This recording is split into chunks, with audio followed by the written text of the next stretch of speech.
As the nation prepares to celebrate June 12, President Bola Tinubu has taken a rather unusual route by announcing the cancellation of the traditional nationwide broadcast in commemoration of Nigeria's 26th Democracy Day anniversary. A statement by the Director of Information and Public Relations in the presidency, Segun Moyosen, attributed the change to President Tinubu's scheduled attendance at a joint session of the National Assembly on Thursday. He asked that the president will instead deliver his Democracy Day address directly from the National Assembly chambers. Earlier, a notice sent to journalists announced the cancellation of the traditional military parade, which also formed part of events lined up for the Democracy Day celebration. Meanwhile, the president says the FCT minister Nyesom Wike will be welcomed into the All Progressives Congress, APC, whenever he decides to join the party. President Tinubu stated this while commissioning the N16 road, which connects Maitama and Katankwe districts in the nation's capital.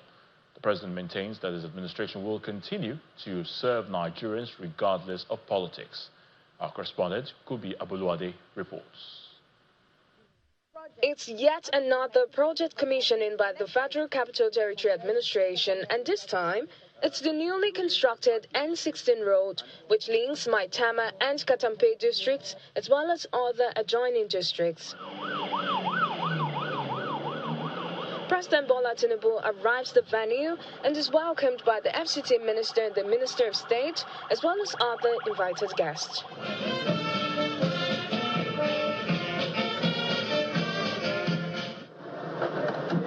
The acting executive secretary of the FCDA gives details of the scope of the project. The project was awarded to Mr. CGC Nigeria Limited in September last year, and work commenced immediately. The scope of works, Your Excellency, includes the construction of an interchange, which has 2 bridges, a flyover with interconnecting loops with a total length of about 3.7 kilometers. Speaking further on the project, the FCT minister recounts his experience during the construction of the road. In one of my inspection time I came here, I said, where does this road lead to? They said, no, it stops there. I said, what is the meaning? Without a road connecting to another road.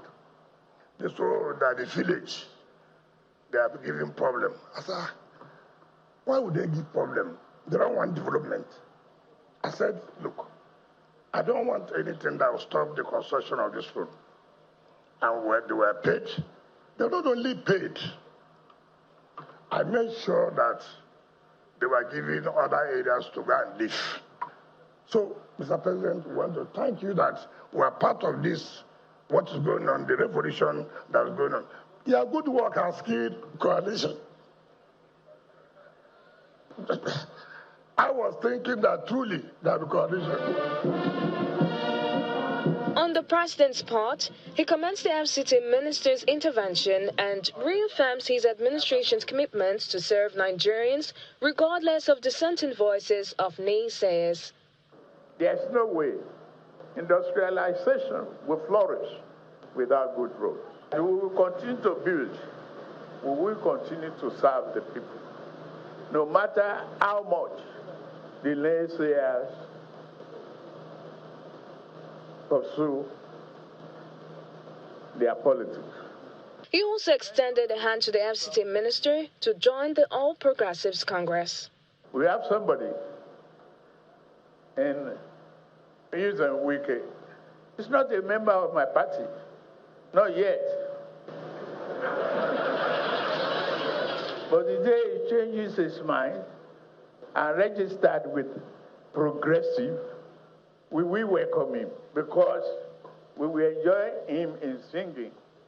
As he dey pain us, he dey sweet us. Accompanied by the FCT ministers and other invited guests, President Tinubu proceeds to commission the road.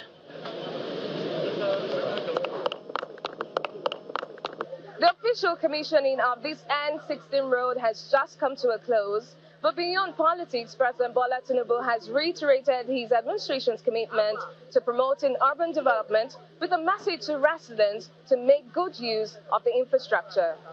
From the nation's capital, Kumbi Aboluade, Channels Television News. In spite of efforts to keep the wheel of governance running in Rivers State, the sole administrator, retired Rear Admiral Ibok Ete Ibas, has revealed there is a lack of cooperation from suspended officials in the preparation of the 2025 budget. Rear Admiral Ibas stated this when he appeared before the House Ad Hoc Committee on Rivers for the defense of the 2025 budget proposal of the state submitted by President Bola Tinubu. Our correspondent, Terry Kumi, reports. The Rivers State sole administrator arrives at the National Assembly to commence the budget defense process of the state. He is warmly received by the members of the Ad Hoc Committee of the House of Representatives, whose responsibility it is to oversight the state, which is currently under a state of emergency. 2025 appropriation. Rear Admiral Ibok Ete Ibas, retired, proceeds to present details of the proposed 2025 budget, outlining the proposed revenue and expenditure. The total revenue projected for the 2025 fiscal year is 1.4 trillion naira. As of May 2025, total revenue inflows were 597.14 billion naira, which is only about 4% less than our projection. The total expenditure planned for 2025 is 1.48 trillion naira. He informs the committee of the challenge faced in drawing up the proposed budget. The proposed 2025 budget was meticulously designed to account for and regularize expenditures already undertaken during the first quarter of the fiscal year by the suspended administration before the state of emergency declaration by His Excellency President Bola Ahmed Tinubu, GCFR. Regrettably, some state officials withheld critical information required to ensure a more complete capture of those expenditures at the time of submission of the budget estimates. The meeting turns out to be brief, as the committee looks towards further engagement with officials of the state. We will scrutinize the budget. We would invite you. You may send your relevant officials to represent you to the defense, the proper defense of the budget. The committee promises to be thorough as it looks towards ensuring that the period of the state of emergency in Rivers State is favorable to the people of the state. Terry Ikumi, Channels Television News.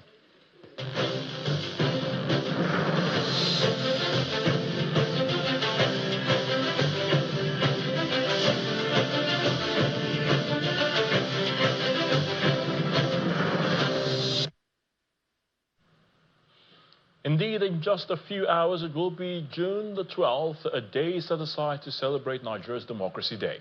Here on Channels Television, we will begin a series of sectorial reports to assess the administration. And tonight, our energy correspondent, Olu Phillips, gives a report on the activities of the industry over the last 1 year.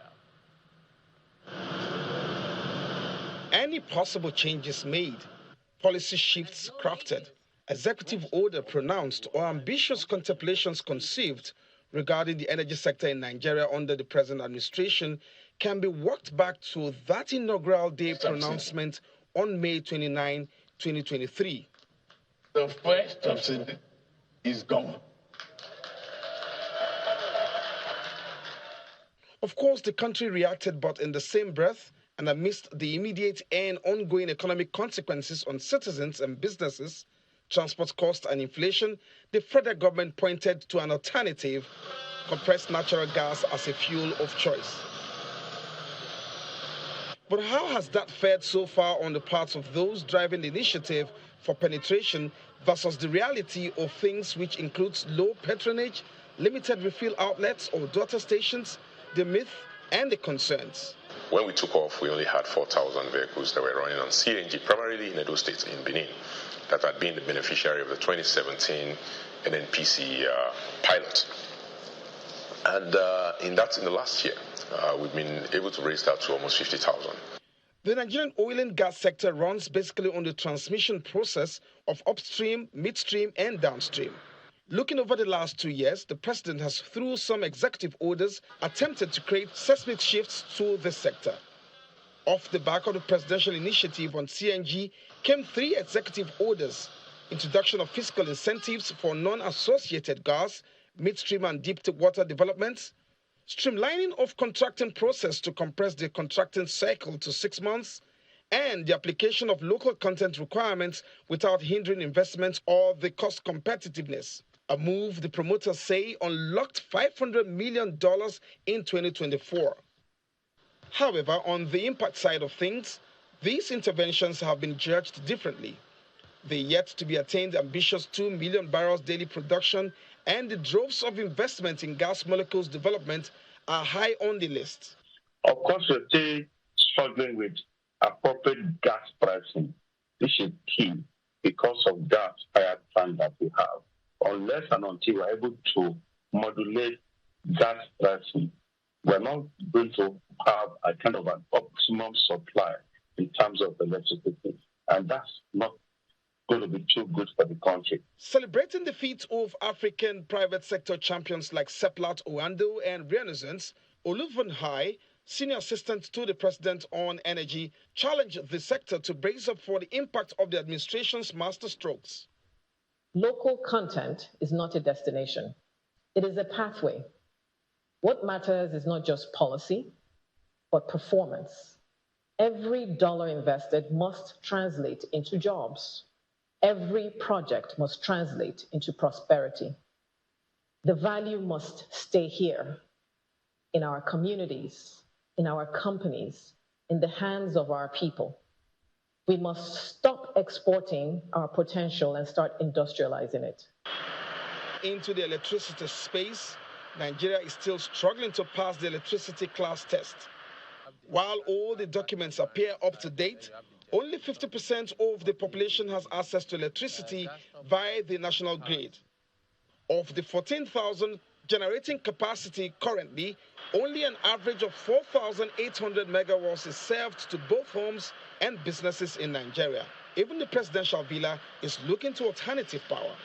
Are we having optimal regulation in terms of the power sector? The answer is no. So is it Tinubu that will regulate the power sector? The answer is no. Is it Nigerians that will regulate the power sector? The answer is yes. And Nigerians struggle with that responsibility. Are they really optimizing, giving Nigerians the best in terms of effective, independent, consensus, patriotic sector governance and regulation? Well, the answer is no.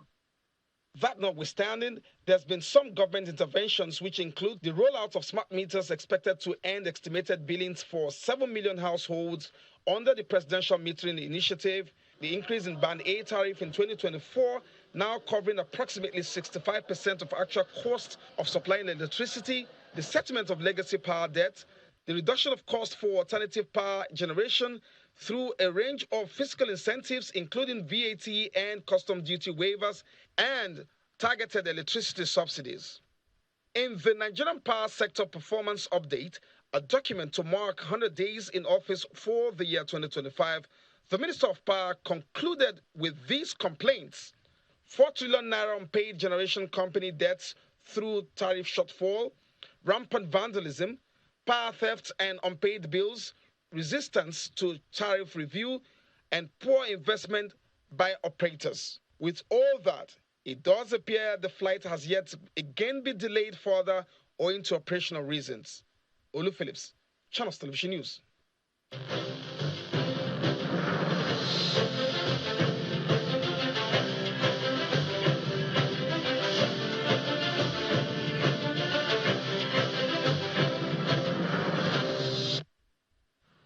In part 2 after the break, Federal High Court Abuja fixes June the 30th to rule on the bail application filed by 3 detained promoters of crypto bridge exchange CBEX in an alleged $1 billion fraud. Please stay with us.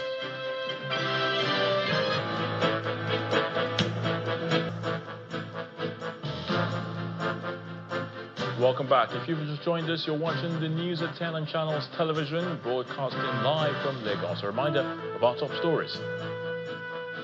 President Bola Tinubu cancels traditional Democracy Day broadcast and parade. The president will, however, address Nigerians from the National Assembly joint session. We will welcome you to the APC whenever you decide. That's coming from President Tinubu to FCT Minister Nyesom Wike while commissioning a road project in the Federal Capital Territory. And as calm returns to Los Angeles, hundreds of residents have been arrested following the deployment of National Guard troops to quell protests over immigration laws.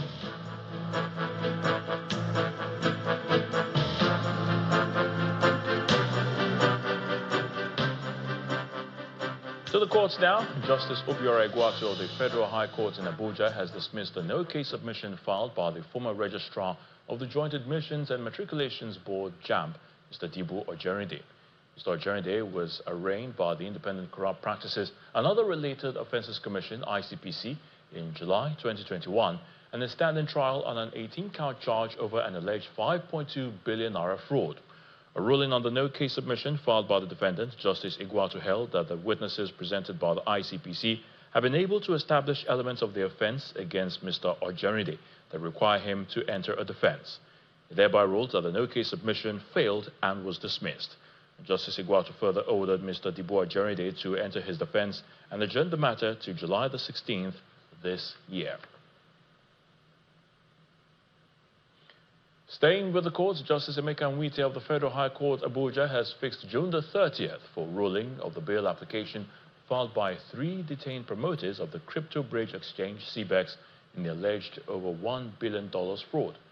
Justice Nwite fixed the date after counsel for the Economic and Financial Crimes Commission, the EFCC, Fadila Yusuf, and the defense lawyers adopted their processes and argued their case for and against the application. Justice Nwite had on April the 24th given the EFCC the go-ahead to arrest and detain 6 operators of CBEX over their alleged involvement in the fraud. A counsel to the EFCC, Fadila Yusuf, adds that one of the defendants in his prayer sought a bail pending the preferment of a charge against him. She also urged the court to discountenance the application for bail of the 5th and 6th defendants. According to Yusuf, all the defendants in the matter are being charged for offense of obtaining over $1 billion, which is more than the budget of some states in Nigeria. Let's head to the nation's capital now, and Millicent Walker is standing by to give us the latest from our Abuja studios. Over to you, Millicent. Thank you, Ayatunde. Now, tourism may soon get a huge boost as the federal government is leading an advocacy for the enhancement of the sector's potential in Africa, hosting heads of tourism ministries and agencies across the continent at the 68th United Nations Tourism Regional Commission for Africa in Abuja. Vice President Kashim Shettima, who represented President Bola Tinubu at the opening ceremony, appealed to governments to collaborate in developing Africa's culture and tourism for economic integration. From the entrance of the event center to the foyer, radiance of culture and tourism permeates the atmosphere as Vice President Kashim Shettima declares open the 68th United Nations Tourism Regional Commission for Africa Conference in Abuja. Distinguished ladies and gentlemen. The conference is the biggest regional gathering of stakeholders in the tourism sector, seeking to enhance Africa's tourism potential and competitiveness. Let us reimagine Africa, not as a collection of emerging markets, but a cultural superpower, a continent whose stories move the world and whose destinations redefine global tourism. Nigeria stands ready to lead and to partner, to collaborate and to invest. The global economic value of tourism was estimated at $11.1 trillion in 2024. The sector also contributed $168 billion to Africa's GDP in the same year. However, stakeholders of this conference believe strongly that the continent deserves more from the sector. I believe that the future of Africa is in tourism. And all of us, we agree that we started 7 years ago, and we mentioned 10 priorities, what we have to do Connectivity is a challenge. Visa, I kindly ask the Vice President, let's make a history of visas, and we don't need visa to come to Nigeria. President Tinubu is represented by Vice President Kashim Shettima, who advocates regional collaboration to grow the sector. As we chart a new course for tourism in Africa, one thing is clear. The government cannot build the sector alone. It needs a partnership with the private sector. This collaboration includes sharing best practices, tourism training, developing joint marketing campaigns for sustainable tourism, and improving infrastructure to support intra-African travel. Tourism is considered a key driver of economic and social development around the globe, and is estimated to generate between $100 billion and $168 billion to Africa's economy by the year 2030.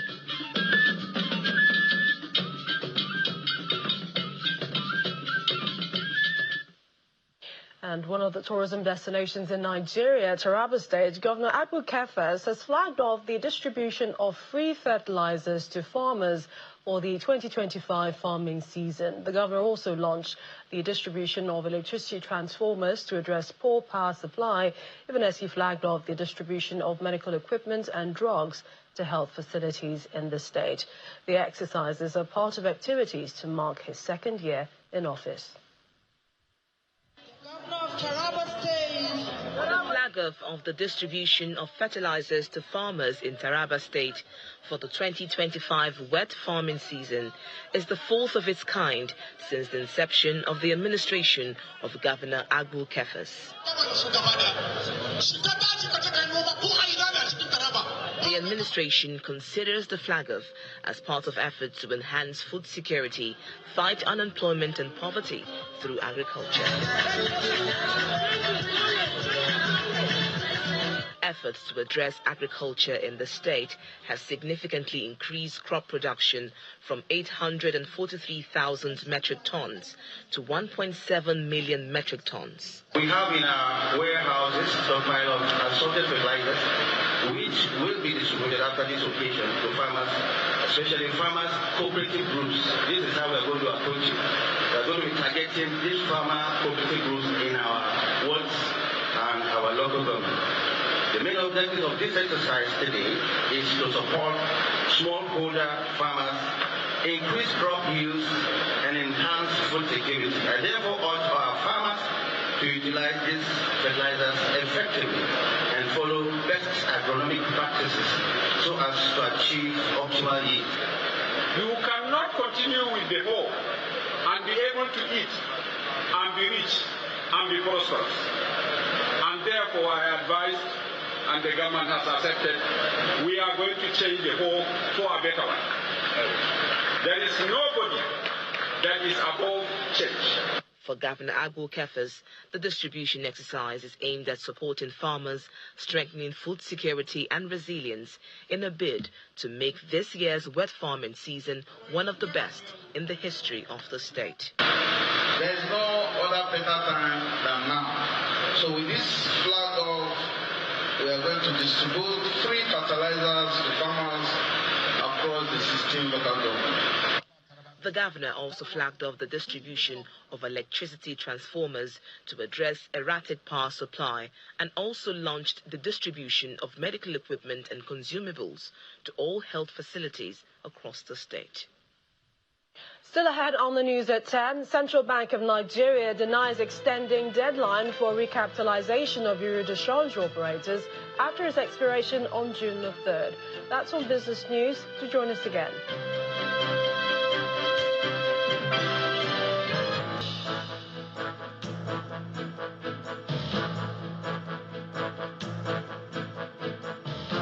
Welcome back. A wife of the president, Mrs. Oluremi Tinubu, has launched a Free to Shine triple elimination campaign aimed at combating HIV and AIDS, syphilis and viral hepatitis among women of reproductive age in Enugu State. Mrs. Tinubu, speaking at the launch, emphasized that the initiative is crucial to preventing mother-to-child transmission and ensuring that children born with HIV receive the necessary treatment and support to live healthy lives. She also urged mothers to prioritize their health and seek timely medical care for both themselves and their unborn children. The second day of the president's wife's working visit to Enugu is centered on health advocacy as Senator Oluremi Tinubu flags off the Free to Shine triple elimination campaign targeting HIV/AIDS, syphilis, and viral hepatitis among women of reproductive age. The event held at the International Conference Center in Enugu brought together key stakeholders, including persons living with HIV, who share their experiences and encouraged others to stop hiding and seek support. I want to encourage our men, women, youth, our fathers that are out there, that are hiding out with their HIV status. Please come out and access care and live. If possibly, take your drug and live your normal life. The event also saw strong backing from the Enugu state government. Governor Peter Mba and his wife Nkechi Nyirimba pledged to extend the campaign's reach to every part of the state. Collaboration is the driving force of change and development. When we collaborate, problems that seem intractable are solved. I'm confident that the goals of this campaign will be achieved in Enugu State, in Nigeria, and across Africa. When we ensure that every child, regardless of status, can live in a full and healthy life, we do more than fight disease. We build an inclusive, compassionate society. This is what inclusion looks like. This is what progress feels like. And this is why I commend our dear First Lady and wholeheartedly commit to the vision and value that gave birth to the Free to Shine campaign. The First Lady, Senator Oluremi Tinubu, expressed optimism that the campaign would make a lasting impact. In 2024, there were over 100,000 children and nearly 2 million adults living with HIV.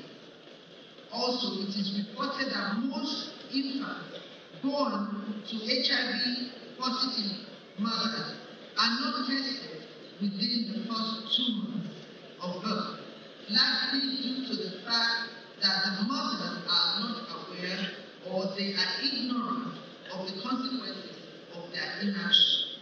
Despite progress, HIV remains a significant public health challenge in Nigeria, which currently ranks 4th globally in terms of HIV burden. The federal government is calling on all Nigerians to take a more active role in the fight against the disease. Sanlam and Allianz have officially launched their joint venture, Sanlam Allianz in Nigeria, following an extensive 2-year contracting and regulatory approval process. The partnership between South Africa's Sanlam and Germany's Allianz aims to lead across life and general insurance, health insurance, and asset management.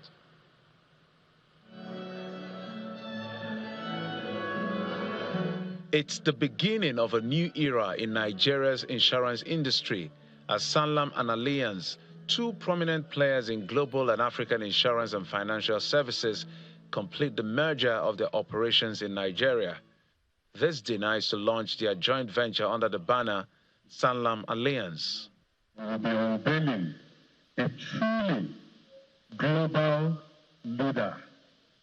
We will be unveiling a truly pan-African insurance company, the largest non-banking financial service institution in the whole of Africa. Our rebrand is beyond the combination of names. It is our evolution, our commitment to staying relevant in insurance and financial services market, and our unwavering focus on delivering even greater value to you as stakeholders. With the aim to be the leading financial service provider across the continent, Sanlam Allianz is putting customers at the center of its strategy, offering seamless solutions for individuals and businesses across the continent. The vision of the owners of the business is to be market leaders everywhere they operate. At the end of the day, it's really about empowering our customers. to ensure that they can live life with confidence, knowing that all of the things that they worry about has now been transferred to us to worry about it for them. So it's really about the customers. That is the long-term vision. We're releasing a revolutionary new product that would enable customers or prospective customers to be able to pursue their financial goal without any let or hindrance. We're also introducing what we call the Code of Confidence, which enables easy claims processing, self-service capabilities, so that we put the control back in the hands of the customers and ensure that their interaction with us is seamless, it's smooth, and they go out with a delightful experience.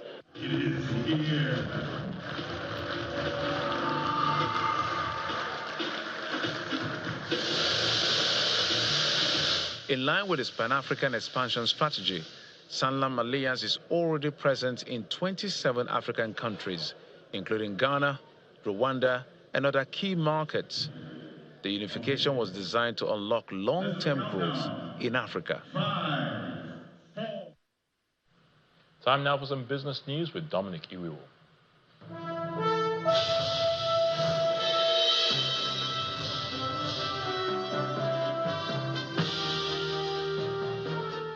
Thank you, Ayotunde. Welcome to Business News. The Central Bank of Nigeria has denied media reports alleging that it had extended the deadline for the recapitalization of bureau de change operators to end in December this year. In a statement on Wednesday by the CBN's acting director of the Corporate Communications Department, Mrs. Hakama Sidi Ali, the bank dismissed the information as false and misleading. The CBN spokesperson clarified that the financial markets regulator has not granted any such extension beyond the deadline of June 3rd, 2025, which expired on Monday last week. As part of the revised framework introduced by the CBN in February last year, BDCs are required to meet new minimum capital requirements of 2 billion naira for Tier 1 and 500 billion naira for Tier 2 operators. Nigeria's foreign merchandise trade rose to 36.02 trillion naira in the first quarter of this year. This is according to the Foreign Trade in Goods Statistics report released by the National Bureau of Statistics. The NBS says the figure represents an increase of 6.19% compared to the value of 33.92 trillion naira recorded in the same period last year, but a 1.58% decrease quarter on quarter. Further highlights of the report shows that the country's total exports grew by 57.18% to 20.59 trillion naira. Crude oil exports rose by 62.89%, while non-crude oil exports accounted for 37.11% of total trade. India emerged as Nigeria's top trading partner within the period, followed by the Netherlands, the United States of America, France, and Spain. The federal government says no final decision has been reached regarding an oil-backed loan between Nigeria and Saudi Arabian state-owned oil company Aramco. A statement released today by the Director of Information and Public Relations at the Ministry of Finance, Mohammed Manga, says claims predicting the failure of such initiatives lack a solid foundation. Mr. Manga mentioned that the government remains focused on deploying a range of innovative, transparent, and fiscally responsible financing strategies to optimize Nigeria's oil assets, improve external liquidity, and strengthen macroeconomic stability. The Securities and Exchange Commission, SEC, has issued a fresh warning to Nigerian investors against engaging with crypto bridge exchange, CBEX, or any entity operating under ST Technologies International Limited, also known as Smart Treasure or Super Technology, which it says remains banned in the country. The SEC's advisory comes in response to reports alleging that the crypto platform has resumed activities across Nigeria, demanding withdrawal fees ranging from $100 to $200 for users before processing their funds. The capital market regulator emphasized that neither CBEX nor its associate entities are registered or licensed to offer investment-related services within Nigeria. The bullish trend continues at the domestic stock market, with investors bargain hunting for some high-value equities on the Nigerian Stock Exchange ahead of the country's Democracy Day commemoration. Willie Bong tells us more.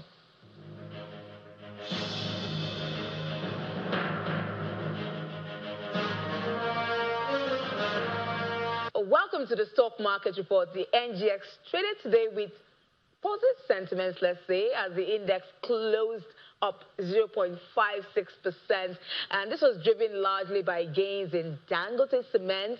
We saw the stock gaining 18 naira today. Bargain hunting, I must say. Dangote Cement marked down Tuesday for dividend payment of 13 naira per share. Investors definitely took advantage of the lower price to enter the stock, and this boosted the industrial goods counter by over 2%, to say 2.23%. Massive jump there. O&O is still ticking upwards following its Q4 earnings report. We see it boosting the oil and gas index 0.73%. However, overall, activity kind of slowed in the market today because we see the volume and value in the red, also deals in the red. Tomorrow is a public holiday for the markets as Nigeria marks Democracy Day. We'll be back Friday and we'll see how the market performs. And those are the highlights. Will Ibong signing out.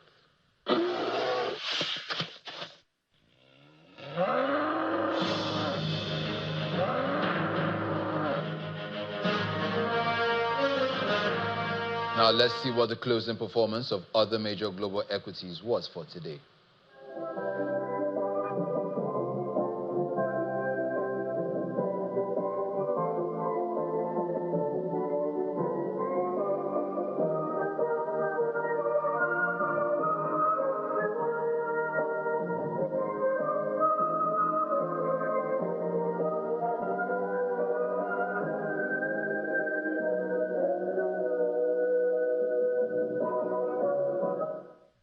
And that's it on Business News. Back to Ayotunde for the rest of the news at 10.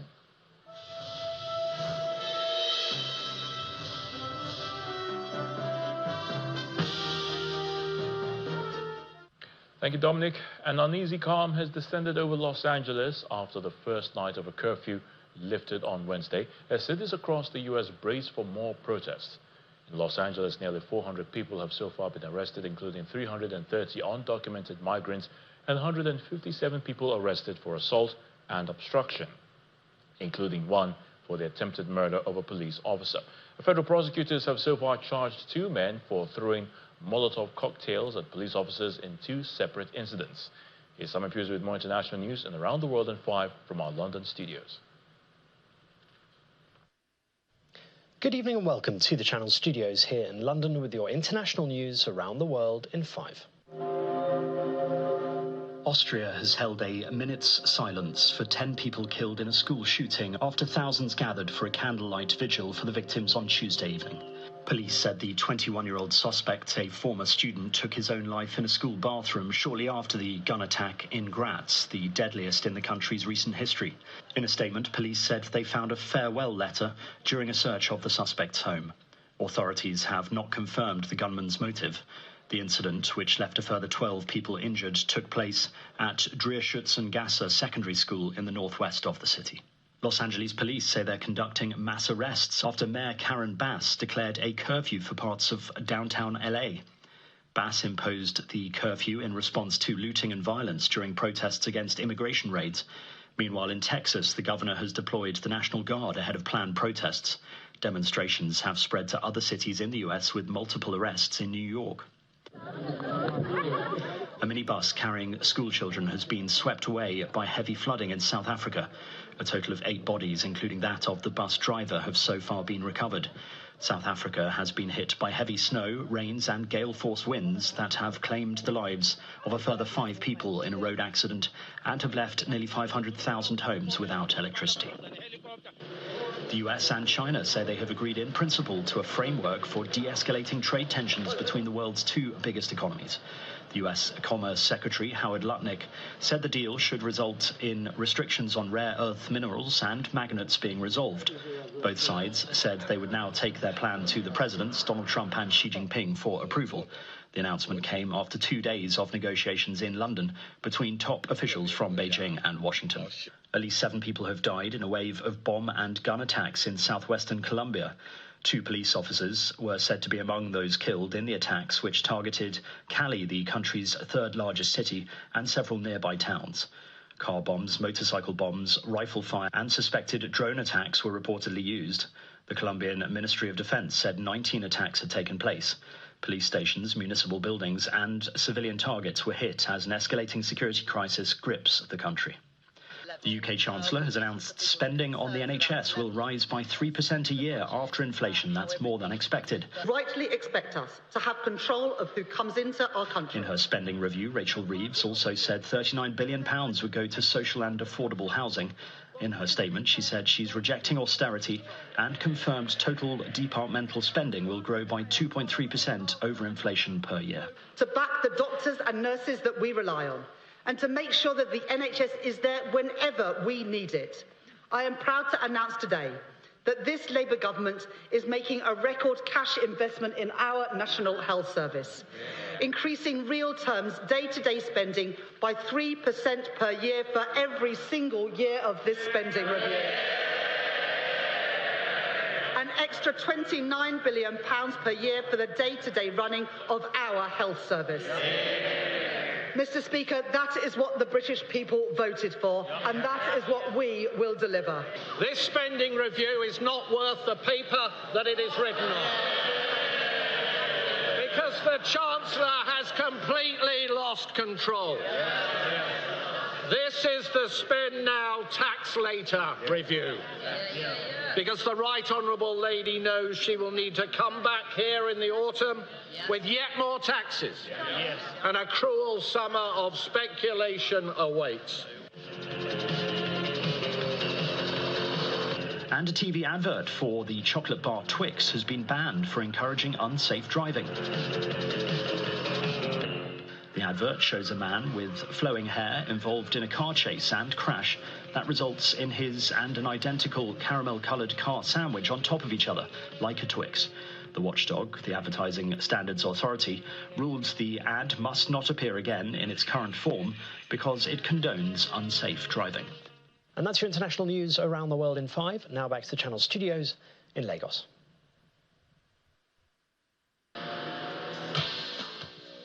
Many thanks, Simon. Time now for some sports news with Chris Illems. Chris?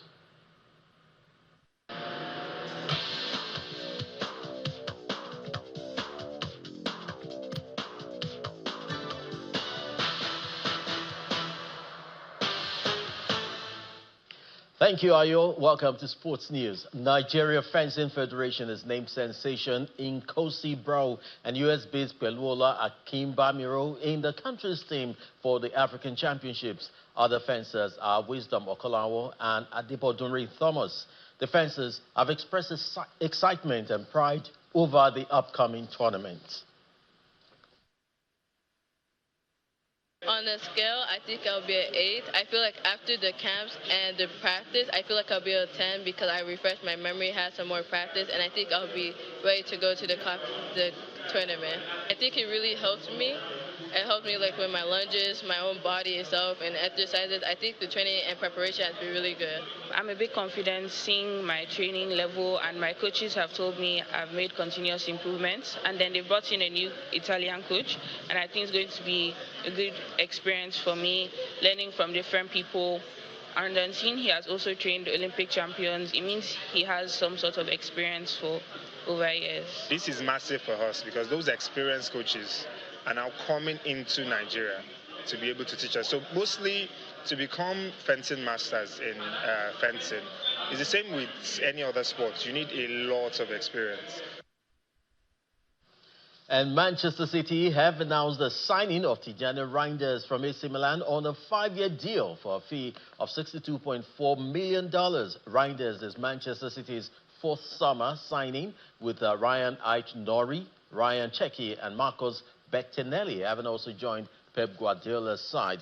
The 26-year-old will be eligible for this month's FIFA Club World Cup and could make his debut on June 18th against Morocco's Wydad Casablanca.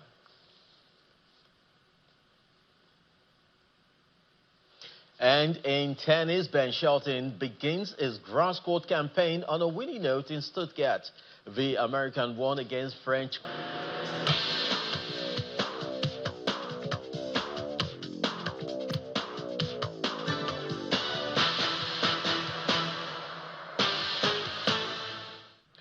Thanks, Chris. And the main news again.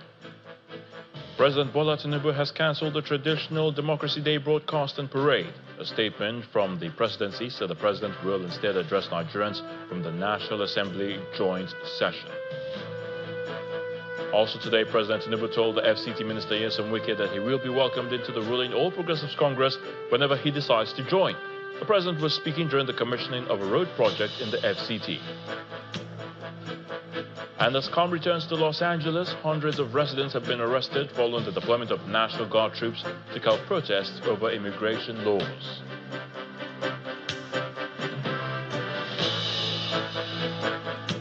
That's the news at 10 tonight. Thank you so much for watching. I'm Ayo Tunde Olugun. Have a good night.